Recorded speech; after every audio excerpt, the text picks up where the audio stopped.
they're great cars. And there's no maintenance at all. That's, you know, just standard Chrysler stuff. Anybody can fix it. Nice sound too, not too loud.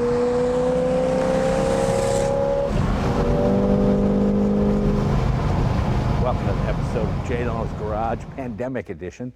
Once again, I'm alone. We just have the camera set up there. I talk to the camera. If it seems a little jump cutty, it's because I've got to stop, go around, and move the camera. Okay. The vehicle we're featuring today, 1970 Monteverdi 375 High Speed. Monteverdi is a fascinating automobile. Some of you might recognize this car from the internet because when I started Jay Leno's Garage, before we were on YouTube, we did about a 4.5, 5-minute video of this, and it's still up there. And I read comments, people saying, oh, you should do a more extended version of it. So that's what we're doing about 13, 14 years later. Monteverdi is a Swiss-built automobile. The Swiss were not known for making cars, but I think Monteverdi is certainly the most famous Swiss builder. A few other people made, but not with the success he had. He was born in 1934. His father ran a garage. He worked in his father's garage, just a car-crazy kid. At 15, he became a professional racer, built his own Fiat Special, called it MBM Motors, I think. Monteverdi, I think the B stood for Benninger. I'm not sure the town he was born, or Basel, either one of those. MGM Motors. He then took over his dad's business. He started importing cars and selling cars, mostly European cars in Switzerland. He became a very successful Ferrari distributor. And then the rumor is, you know, everybody got in fights with Enzo Ferrari. And apparently he did very well selling Ferraris in Switzerland. And then he took on the Bentley and Rolls-Royce, and Ferrari got a little upset with this and told him, I'll give you 100 cars to sell, but you have to pay for them up front. And he said no, and they started swearing at each other. He said, okay, I'll build my own car. And that's what he did, and I think pretty successfully. This is what you call, back in the 60s, a hybrid. Not like a hybrid today, which means gas and electric. Hybrid back then meant European styling, European chassis, European road holding and braking with American powertrains. Monteverdi wanted to build a luxury high-speed car. Ferraris in the 60s, of course, wonderful automobiles, but a bit finicky, and for a lot of rich people, they didn't like the constant fiddling that had to go on with them all the time. And he wanted to find a reliable power plant that could be serviced relatively easy and was reliable. And he went to Chrysler, and he got the Chrysler 440 V8, the same one put in the Roadrunner and the Barracuda and all those others, and the 4-speed transmission. And it was the perfect choice, because really, I like to call this basically a Plymouth Roadrunner that went to college in Europe. It's basically what it is. Because when I was a kid, I always liked American muscle cars, but I hated the drum brakes, the ill-handling suspension. They were plenty fast, but they didn't really stop or go around corners the way they should. I thought, boy, what if you took a muscle car and just kept the engine and the powertrain and put a European body on? And that is what you have here. This body was designed by bodybuilder Fischer. I think that's how you say it. If I'm wrong, I apologize.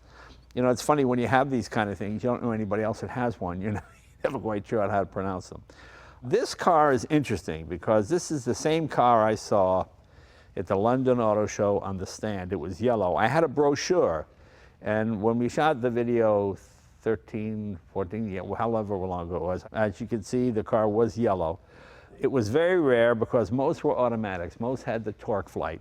These were extremely popular cars in Saudi Arabia and the Middle East because you had the American powertrain with an automatic transmission. You didn't have to shift. People loved that. There weren't really many European automatic transmissions that could take this kind of horsepower, 375 horsepower. And this is still a very fast car today. It's very long-legged. I think the rear-end ratio is something like 273, something like that. So it is truly a high-speed automobile. And that's what it's meant to do, cover great distances and comfort. You have air conditioning and power steering and four-wheel disc brakes. You've got Borani wire wheels, as you can see, which to me were always the most beautiful wire wheels. Same one used on Ferrari. You have four-wheel disc brakes. You have a purpose-built chassis. Chassis was made in Germany, I believe, for Monteverdi. And as I said, Fischer designed the body. This is a two-seater coupe. I guess it's a 2+2. I mean, it's got a little bit of a vestiges of a back seat in there, but it's basically a two-seater car with a 4-speed transmission. Only 4 of these were built with the manual transmission. And as I said, this one was the London show car. And the funny thing is, when I found this car was actually less money than like a Barracuda or a Roadrunner at the time at the auctions, because nobody knew what it was. This is so much better than having a Super B or a Roadrunner or even a Cuda with a 446 pack or anything, but just because way more sophisticated, better handling, more comfortable, you know, but with the Chrysler reliability. Let's open the hood and show you. It's kind of like the SLR Mercedes, and the engine is set back here quite a bit. Let me show you what I'm talking about here.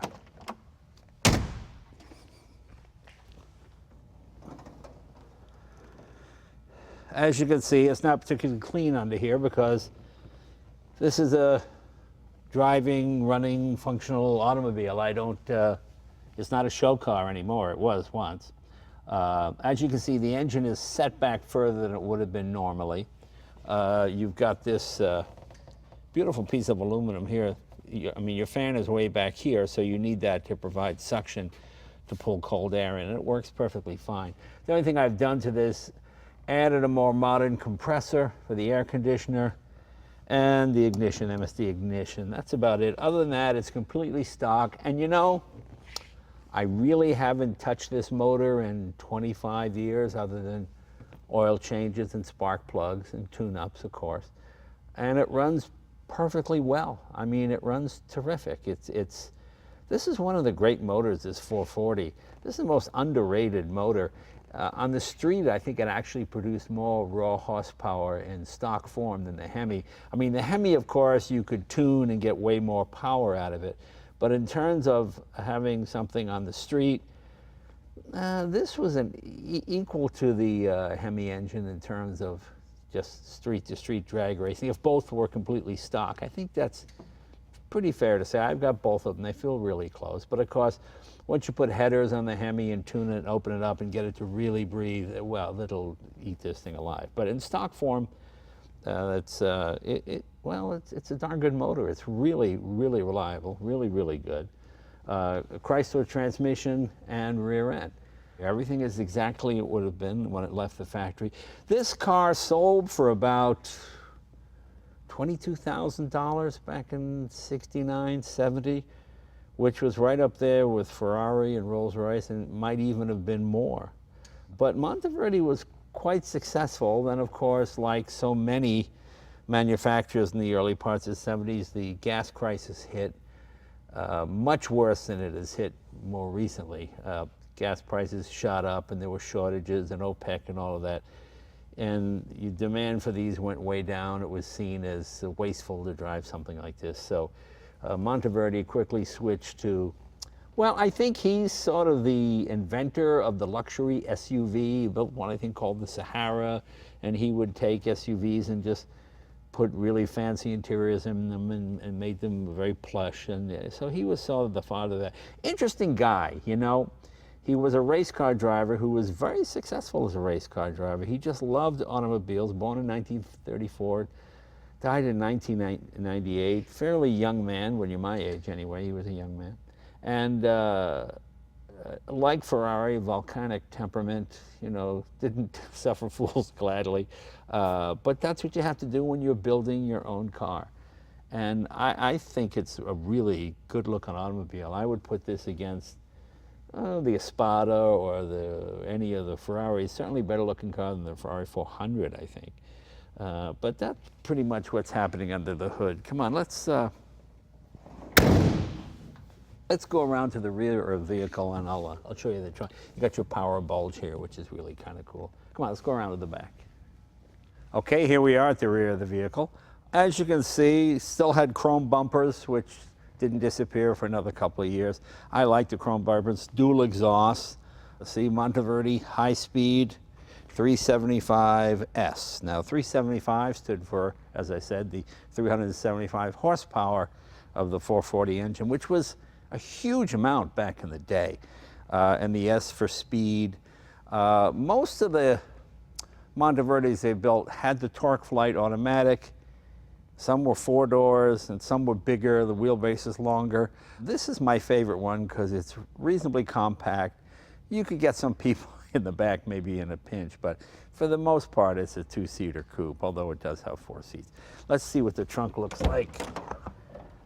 Good sized trunk, as you can see, it's just filled with stuff. I carry extra fluids and things because I use this vehicle a lot. Got some weather stripping here. It's not much in there, but it's got a full-size spare and a jack, and the trunk goes back a ways. So you can get a couple of good-sized suitcases in there. These bumpers almost look like just angle iron. They're kind of crudely done, but not bad. Okay, but nice, but nice. We'll take this next door. We'll put it up on the lift, and I'll show you the chassis. The chassis on these are massively strong, just to handle the torque and keep it quiet. You've got your, right here is your gas cap filler, right in here. Let's take a look at the interior. This is the interior. As you can see, an inviting place to be.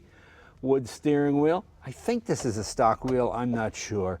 I found the original seats and put them back in. Recaros had been put in this, but it didn't seem like her.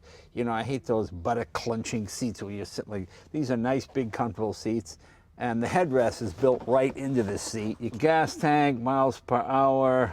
Here we have, what is that, temperature, tachometer, amps, and then you've got electric windows. And of course, a big Chrysler air conditioning unit. You know, the Europeans might have led the way in handling and sophistication, but when it came to heating and air conditioning, you couldn't beat American cars, Cadillac, Chrysler, Ford, just unbelievable. You know, and these are massive units, and you're freezing in this car within seconds. You know, European air conditioning was always just kind of.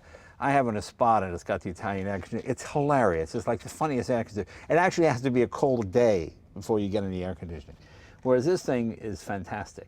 And it's what made these cars desirable. You had that American strength and reliability in the powertrain and American air conditioning and heating with, well, the best of America and the best of Europe. I mean, it really made sense as an automobile. And Monteverdi was quite successful. I guess he built about 80 to 100 cars a year, but you got to remember it's a very small factory, and you know, regulations are getting more and more stringent and harder to do, and that's eventually what put him out of business. That combined with the oil crisis again in the 70s. But then he started working for Toyota and other manufacturers doing design work, Monteverdi design. Really interesting guy. And as you can see, you know, it's funny, this old type of vinyl in here, it puts off such gas. If this car is parked in the sun, I'll come back and the windscreen will be completely clouded because of the gas from the plastic. You know, all that doesn't happen anymore in modern cars in terms of emissions. All that stuff has to be tested and made, you know, compliant and all that kind of thing. But this car is exactly, with the exception of the color change, it was yellow, exactly as it would have left the factory back in the day. 4-speed gearbox here. What else? You know what I used in this? This transmission was a little notchy, and I put in a can of something called MTL, manual transmission lube. I'm not giving a plug here, well, I guess I am, but only because I like the product, work really well. This thing was always so notchy, it's just hard to shift, and I put this MTL in it, and boy, it cured it. It's much smoother, it's much easier. I'm not a big tune-up in a can guy, but that one works, so I recommend it. And of course, you got to have your giant ashtray because everybody smoked back in 1970. Yeah, you've got real wood in the dashboard, and it's a real stylish car. I think it's a great looking car, and it's probably, Well, you go AM, FM radio, electric antenna, you know, that kind of stuff. But this was considered luxurious for a GT car. Electric windows and air conditioning. That was a huge deal, especially in a European high-speed car, because most cars didn't have it. Ferrari did, but it was more of an afterthought. This thing was really reliable, really dependable, and it has been for me. And the nice thing is, any garage can fix it because it's a Chrysler. And being a big American V8, it's a big, slow revving. It doesn't break, it doesn't wear out. So, I mean, I've had it, God, 25 years, and I've never really ever had a problem. Just changed tires and oil and fluids, and that's about it. So I think we're just ready to go. Let's take it next door. We'll put it up on the lift. I'll show you the underside, show you the massive chassis on this thing, and then we'll take it out on the road. Come on.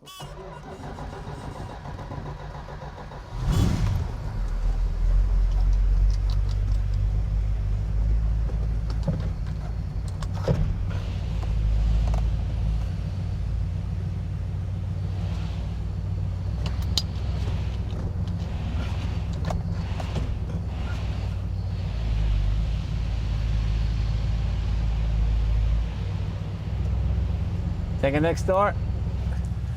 Okay, we've got the Monteverdi up on the lift. Let's take a look underneath here. As you can see, no mufflers, just these glass packs. I'm not sure if that's factory or not. I think it might be. As you can see, inboard disc brakes, which are really cool. You weren't getting that in American cars back in the 60s, or even now. I forget the name of the German firm that built these chassis. As you can see, Monteverdis were famous for, well, look at this kind of, you see this rectangular sort of chassis here.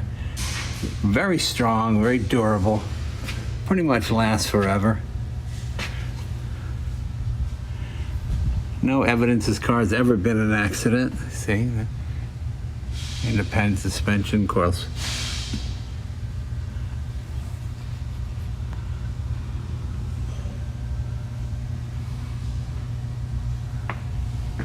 Transmission, of course, right there. Just nothing fancy. Everything's easily accessible under here. There's your oil pan.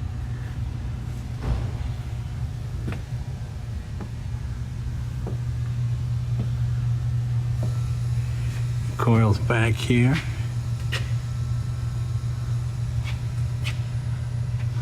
I love these Barani wire wheels. I mean, they really are impressive looking. And you can see no rust of any kind on this car. Again, this is the era when cars rusted out fairly quickly. But if you just keep them dry, that's the trick. Yeah, nothing earth-shattering back here. There's your drive shaft right there. Of course, as I mentioned, disc brakes all the way around.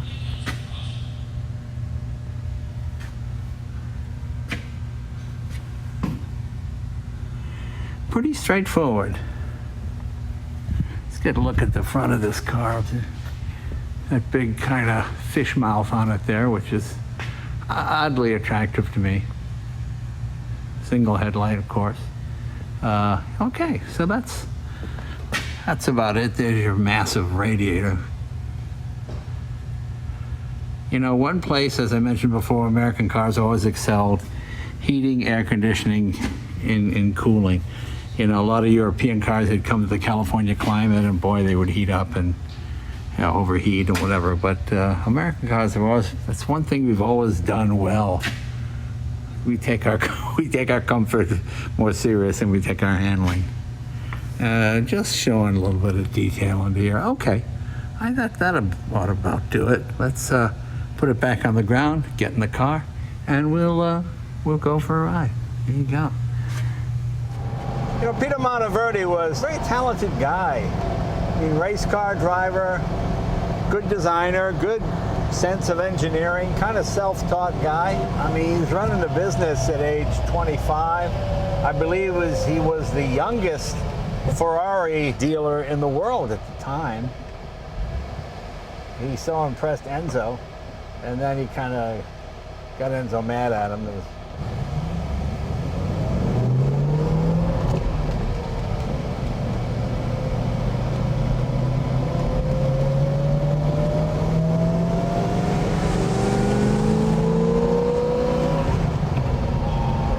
I still can't get over the fact that when I got this car, it was maybe 16 years old, 17 years old, something like that. And used Roadrunners and Plymouth Barracudas with this motor were more expensive than this was. This boggles my mind. Nobody knew what this was. I think people might have thought maybe some put-together car or something, because you know, it's not like now where you have the internet where everybody can just look up and you can find out what it was. Monteverdi, where do you even find out about that, you know? So it was not a well-known car. And of course, being a 4-speed, that's what makes it exciting to me. And Monteverdi was quite clever. Peter Monteverdi, pretty good businessman. His idea was, you know, Chrysler had dealers all over Europe, so any one of those could fix this if something went wrong or there was a problem. And of course, being a big, lazy 440 V8, 375 horsepower, I mean, nobody had that back in 1970, 68, 69, 70. Certainly not Ferrari or Maserati or, well, Lamborghini did. Yeah, technically Lamborghini did, but not this big, sort of quiet, comfortable, huge torque motor like this. It's so understressed in this application. I mean, it's the same engine used in the Chrysler Imperial and some of the big police cruisers. The Highway Patrol used the 440. Just a great, great motor. It's one of the great American engines. My favorite, the 289, the 327, the Chrysler 440, and of course the Chrysler Hemi.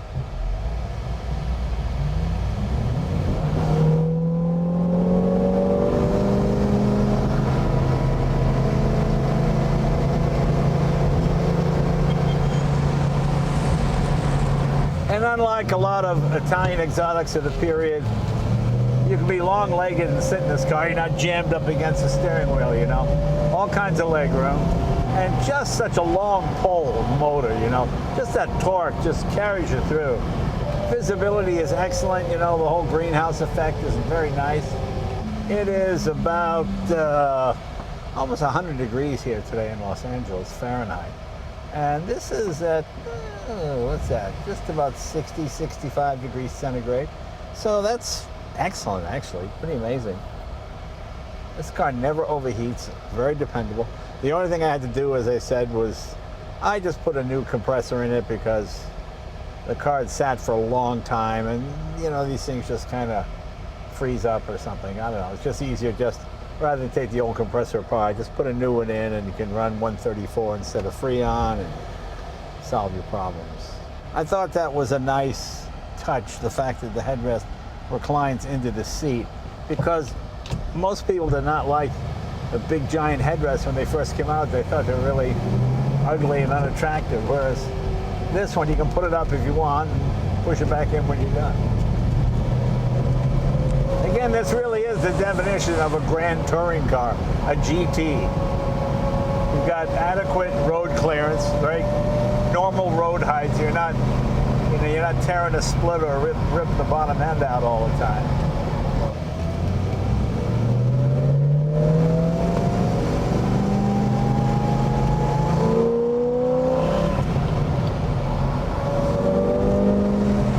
Nice sound too, not too loud. You'd think it'd be louder with just those sort of glass packs on there, but it's not bad at all. Sometimes I have to take my shoes off when I drive this because the engine is set so far back in the chassis.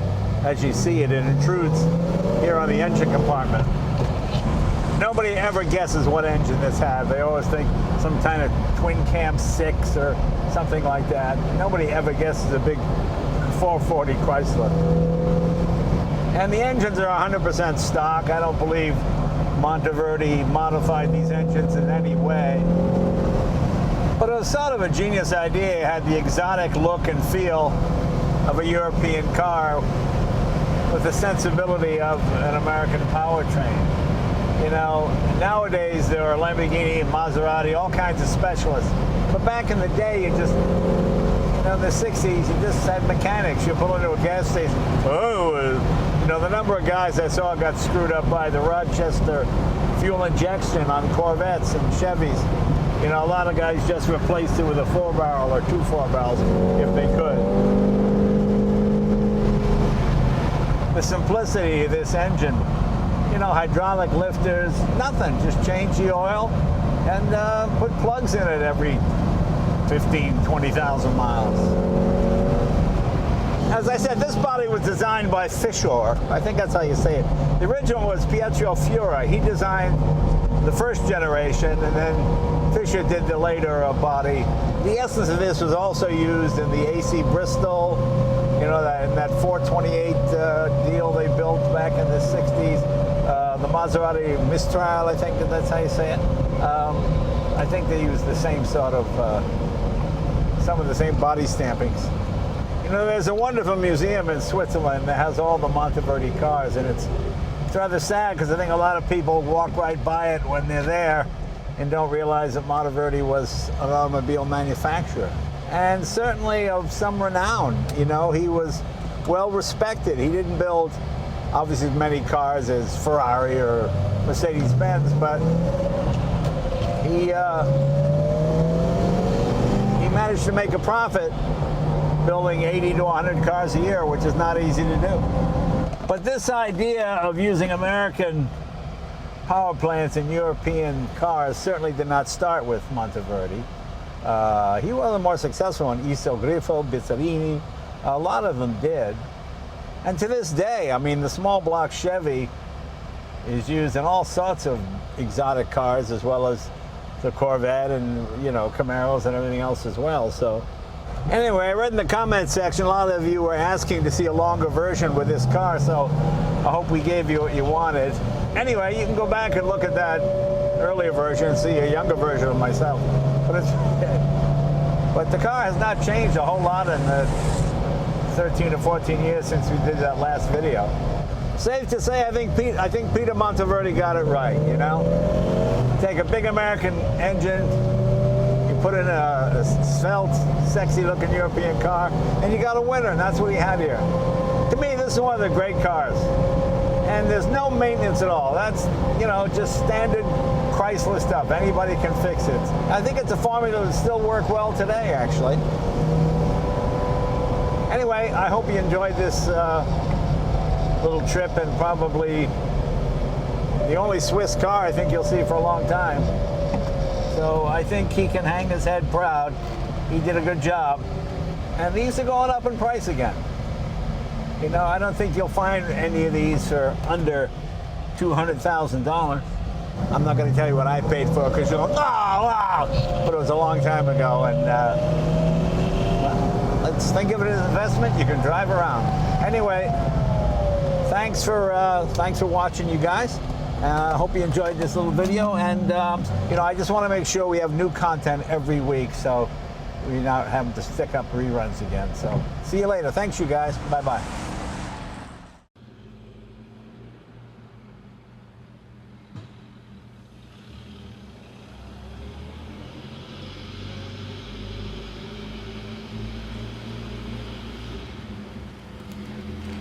Mm-hmm.